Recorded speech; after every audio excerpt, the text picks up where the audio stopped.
what I'm going to do is really cover the current status of PED, what activities are going on with research, some of the resources that we have, and then some of the next steps as we're looking forward into 2014 and what do we do now for this year. Obviously, PED, which is porcine epidemic diarrhea virus, is still a major issue for pork producers. I hope anybody in here that has it knows that, but it really is a big deal. So for the case numbers that we have, right now currently we're at just over 2,000 cases reported between 2013 and now into 2014. I've got the top states that are listed, or at least that have the highest amount of cases identified already. A lot of times people ask us, what is a case number versus a site number? Does that tell us the number of farms? And right now, this case number is literally just that, the number of cases that are reported to the diagnostic lab.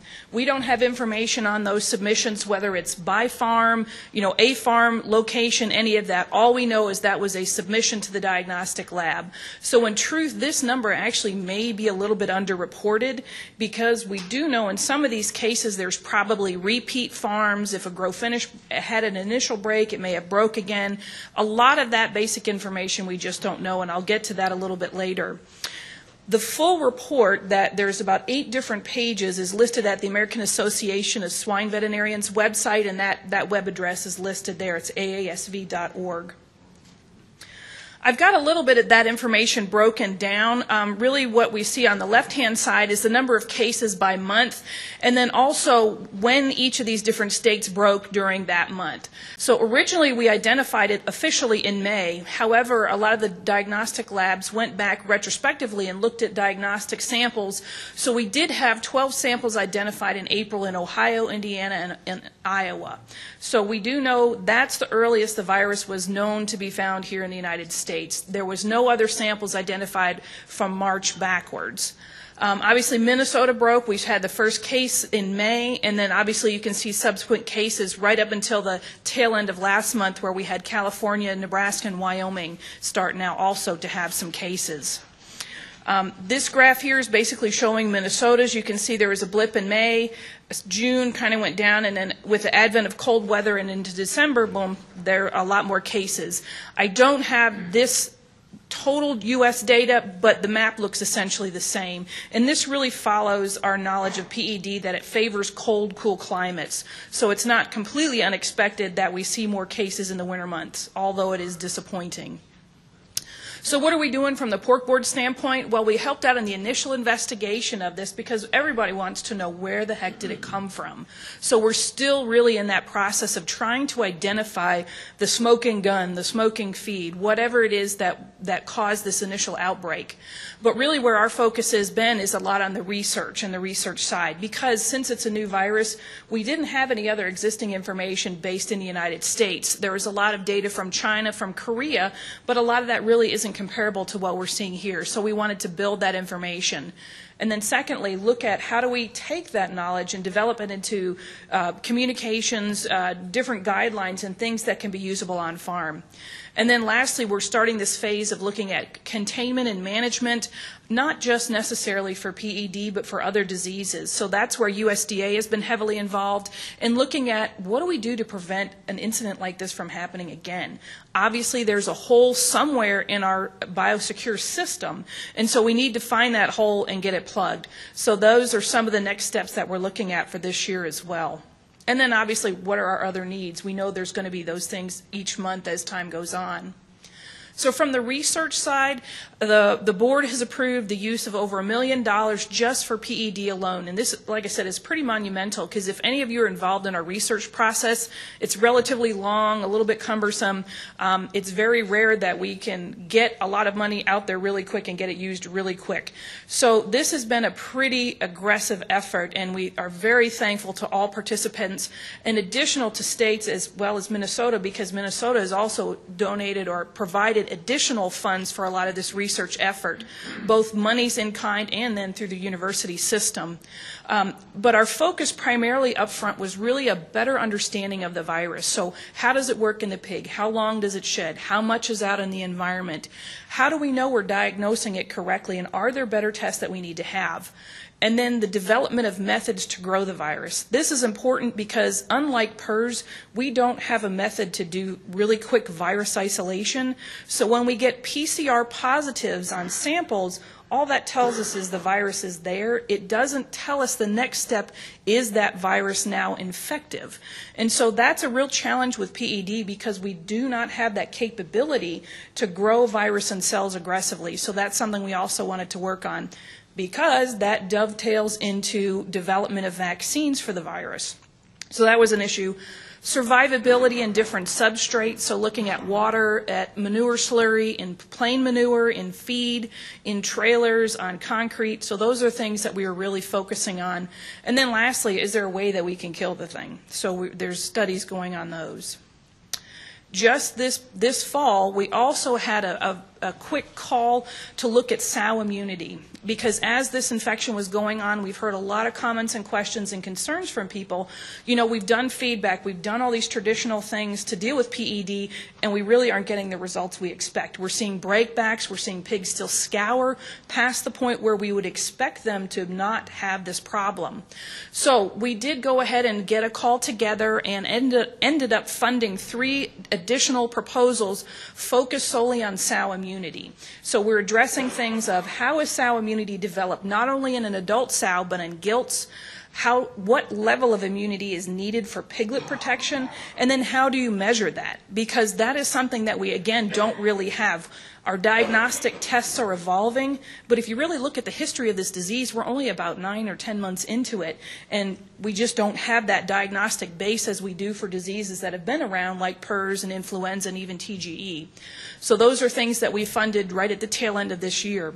Now, as we look into 2014, we had a call out back this fall, and we've got proposals that the Swine Health Committee will be evaluating in February, and a lot of those are focusing on continued diagnostics. How do we continue to evolve that and improve those needs? How do we potentially get some seed monies together for additional vaccine development, because that is a need and something we're looking for. And then also evaluating biosecurity interventions. We know the survivability of this virus. Now, how do we take it to the next step of what do we do afterwards?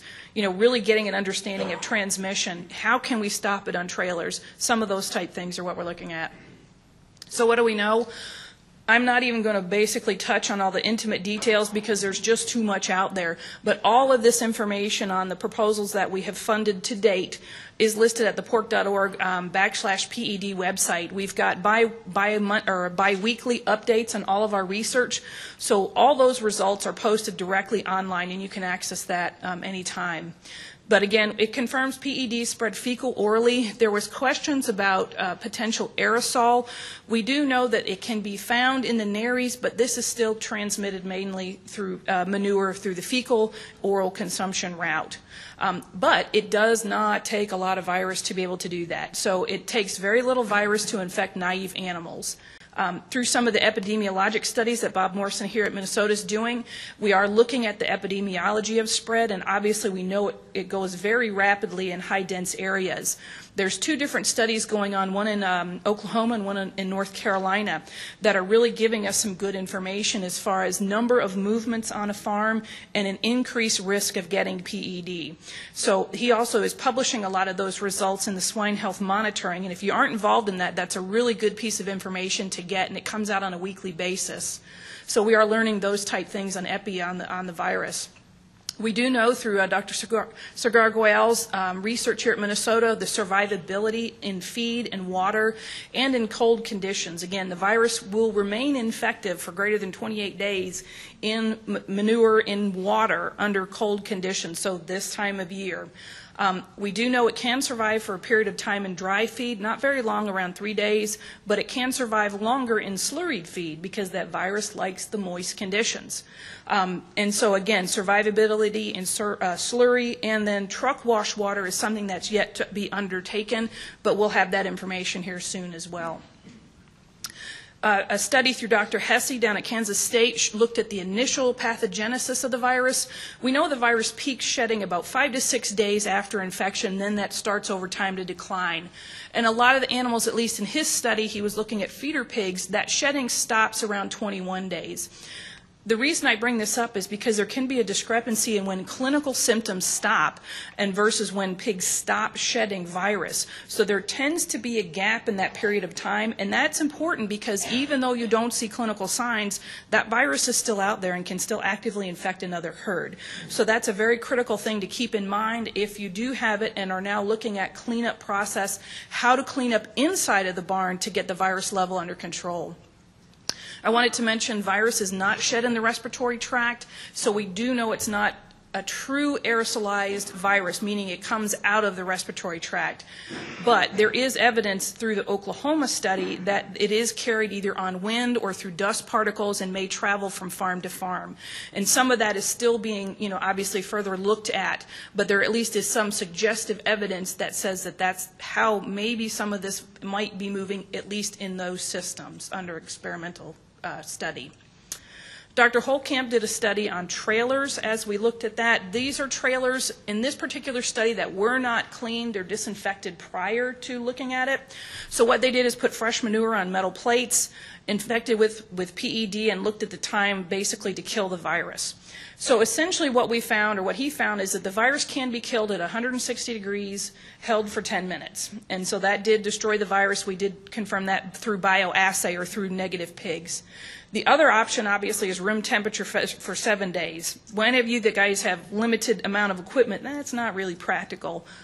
Obviously, we're still going to go through and probably re-titrate out some of those time and temperature combinations because not everybody's going to have the ability to do the 160. So those are some of the things that are going to be coming up as we look to the future.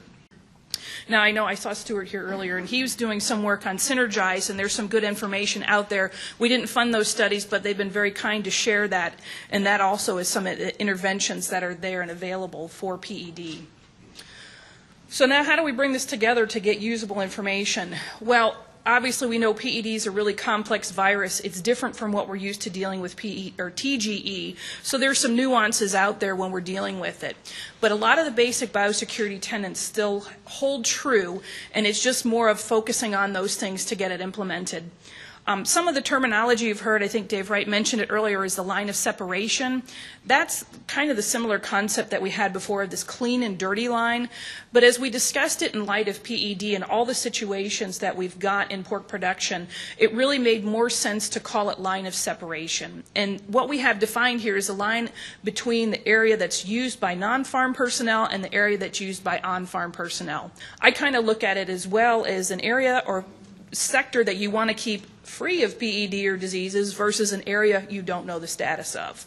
And really this concept applies to anything that you do. When we originally were talking about it, it was very relevant to trucking, but if you really use that concept, it can apply to anything. So this is just an example at a trailer at a farm chute. So your line of separation is here. Essentially, the guys on the farm, you don't want them hopping over into the trailer to load the pigs, because if this is a market trailer, Dr. Wright showed the earlier studies, we know market trailers can be infected at the plant. So you don't want to run the risk of going on the trailer, coming back off, and now infecting your farm. And same thing with the guys that are on the trailer. You don't want them coming into your chute to get into the trailer because they can carry something with them that you don't want. Other examples, again, this one could be a gooseneck backing up at the plant. Same thing, there's that orange line of separation. You don't want to have people coming into your trailer. If you have a clean farm and a negative farm, the last thing you want is somebody dragging that virus in there, and now you take that back to your herd and you bring the virus back. This example is a person getting out to do a feed delivery and putting on plastic booties before they even hit the ground. Again, it's just having a barrier between what's in the trailer or the truck and what's out at the farm. Because the other thing in reverse is they'll take them off before they get into the cab, put them in a garbage bag. Again, you're trying to keep an area clean and free of any diseases as much as possible. And then lastly, what we do a lot on farm is having even just a change bench. So your clothing and footwear that you wear out in the community to your life, everyday normal life, does not go over the bench and into the farm. So then you run less of a risk of dragging anything from the outside into your herd. So a lot of the basics that we have in play already. These are just resources that have all of these updates. So we've got a ton of biosecurity updates, the newsletters, links to all the research information. And then I will make a play, at least at our booth. We had just recently put all of our fact sheets together into one booklet. Bryn's in the back. So if you stop by our booth, there are all of the fact sheets that we have available at our booth currently. So examples of that. We've got manure hauling. We know, in the fall season, everybody's really concerned because the virus likes cool weather. Is this sector going to be a problem with transmission of the virus? Well, we know it can be. I don't have any specific example of, this is where it happened. But it makes at least scientific sense. So there's guidelines here for people that are having to haul the manure, that are having to land apply it, and there are people inside the farms that are having to make sure the equipment comes in safely. So they're just some guidelines and recommendations. Now, we at Pork Board didn't do all of these. There was a lot of involvement in outside working groups. Dr. Hans Rado had led a lot of those. And so there's veterinarians and producers that helped develop a lot of these fact sheets and did a really nice job getting this all together. Same thing on transportation. So feed delivery biosecurity, there's pictures on how to do this line of separation.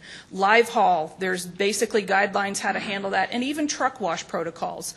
We visited earlier this year with people on how to clean and maintain a truck wash so that doesn't become now a focus of disease transmission. So there's a lot of other resources too. One that came up earlier this summer was exhibitors and organizations, because obviously right before Pork Expo this was identified. And then subsequently we've had a lot of shows and fairs and expositions and a lot of concern about how do we deal with this. And I will say that we did have a lot of participation and interest into developing these guidelines for both sectors, for an organizer wanting to set up a show and an exhibitor. Earlier this fall in November, we did do a survey at the Duncan, Oklahoma Fall Classic, and I can't remember, I think there was a total of 191 samples that were pulled at random. Basically, we did Swiffer swabs out of the backs of trailers, and all the exhibitors were extremely interested in participation. And out of all those samples, we had only one that was even a suspect, and it was a very low suspect on the CT test. It was not one that you would think, holy cow, that's positive. So that was telling us right there that, at least for now in the show sector, we did not have a lot of PE circulating in there. And the guidelines, the intent of these is to really help that sector out going, yeah, guys, you don't really want it. Other things that we have, positives in breeding herd and in nursery and grow finish. What do you do if you have that? What are some things that you should focus on? And coming out in a recent newsletter, and Dave Wright mentioned this, is really the key on communications and good neighbor policy. A lot of people are trying to understand where this virus is because it's not a reportable disease. It's not mandatory that people have to say they have it or put a dot on a map. But what we can do is to say, hey, if you guys have farms around you and you know your neighbors, let people know that it's there, because then it's easier for folks to increase their biosecurity steps than it is to not know it all and know about it until it's too late. So whether it's PRRS or influenza, that's just a good policy, period. We do have one on line of separation, further explaining what it is, and then create a clean crossing, because at least in animal production, nothing is an absolute. So there are going to be times where you're going to have to, nobody else is there, you got to unload pigs, whether it's a cull station or buying station. What do you do in that instance? How do you still protect yourself and your herd when you have to go from a clean area to a dirty area and back? And like I said, there's a ton of other additional resources out there, and then we have a book that we just recently published that's got all those in there for you. So kind of as we're looking now to this year, what have we learned from all this other than this is really not a fun disease? It was mentioned earlier, data confidentiality is a huge issue because the use of premises identification and permission to use that information would be very, very valuable in being able to track and identify where this virus is, where it's moving, and then how do we stop it?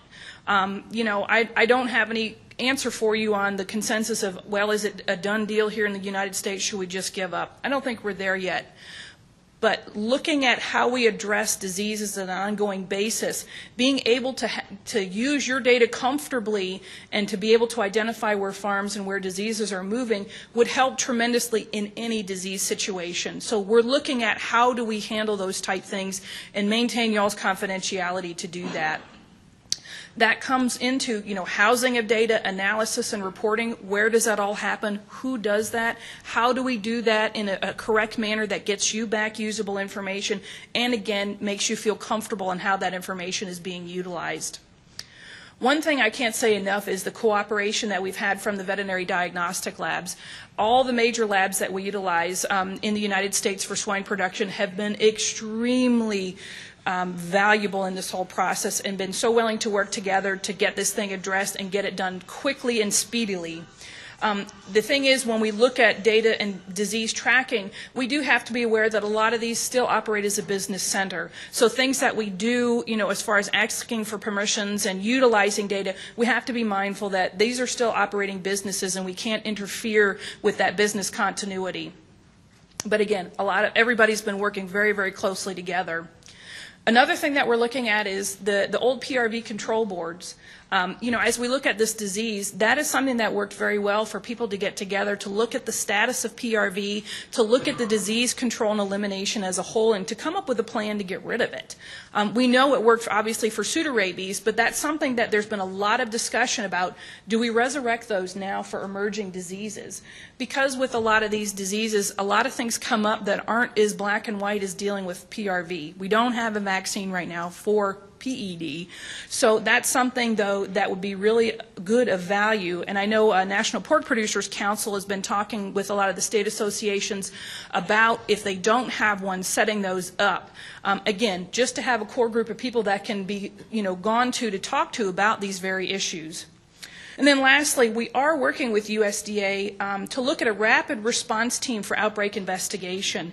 And what the goal is of this is to be able to have a group of people pre-identified that if this happens again, we get a call in and says, hey guys, we got some symptoms here that doesn't match with anything that we know of. Who can we send out to go investigate that, and how quickly can we get them there? So that means survey development, having a team together, having the correct people together, and then having the cash to do it. So we are working with USDA very closely on this type of response. Obviously, we still would like to pilot this now for PED, but it has relevance for any disease. God forbid if we have a foreign animal disease or any other disease occurrence, this would be a very relevant team to get us information a lot more organized manner and rapid.